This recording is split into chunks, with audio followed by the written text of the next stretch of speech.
ప్రియమైన స్నేహితులారా, నాతో కలిసి ఆలోచించండి. చెత్తతో నింపబడిన నీటిని ఒక గ్లాసులో తీసుకొని దాన్ని కదుపుతున్నంత సమయం కూడా మనకి చెత్త స్పష్టంగా కనిపిస్తూ ఉంటుంది. కానీ అదే గ్లాసుని కొంత సమయాన్ని నిశ్శబ్దంగా ఒక దూర ప్రాంతంలో ఉంచినప్పుడు మునిగిపోవలసిన చెత్తంతా కూడా కిందికి మునుగుతుంది, తేలవలసిన చెత్తంతా పైకి తేలిపోతుంది. కానీ స్పష్టమైన నీరు మనం చూడగలుగుతాము.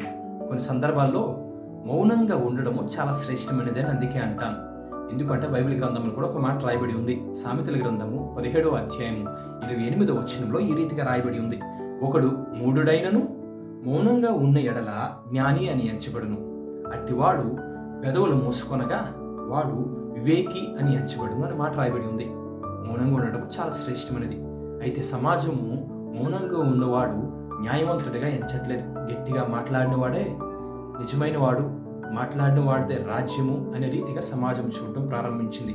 అయితే నేను పగిలిన బంధాన్ని కట్టుకోవాలి అంటే మౌనంగా ఉండడం చాలా శ్రేష్టమైనది. కొన్ని సందర్భాల్లో మన అందరికీ తెలిసిన సామెత, ఏనుగు వెళ్తున్నప్పుడు అనేకమైన కుక్కలు అరుస్తాయి అంటారు. నిజమే, కుక్కలు అరుస్తున్న సందర్భాల్లో ఏనుగుకి సామర్థ్యత లేక మౌనంగా వెళ్ళదు. ఏనుగు దానికి బలం లేక మౌనంగా వెళ్ళదు.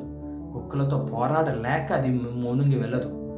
దానికి సామర్థ్యం ఉంది, కానీ అక్కడ మాట్లాడవలసిన, అక్కడ తన సామర్థ్యత చూపించవలసిన అవసరత ఏనుగుకి లేదు. ఎందుకంటే అది కాపాడుకోవాల్సిన విషయంలోని అక్కడ కాపాడుకోవడానికి ఎక్కడ మాట్లాడాలో అక్కడ మాట్లాడేవాడు వేగ్గా ఉండగలుగుతాడు. నేను పగిలిపోయిన బంధాల్లో మాట్లాడి ఇంకా కలతను తెచ్చే బదులు కలత తగ్గేంత వరకు మౌనంగా ఉండి మన బంధాన్ని మనం కట్టుకోవడం చాలా శ్రేష్టమైనది. మౌనంగా ఉందాము ఎక్కడ మౌనంగా ఉండాలో. Thank you.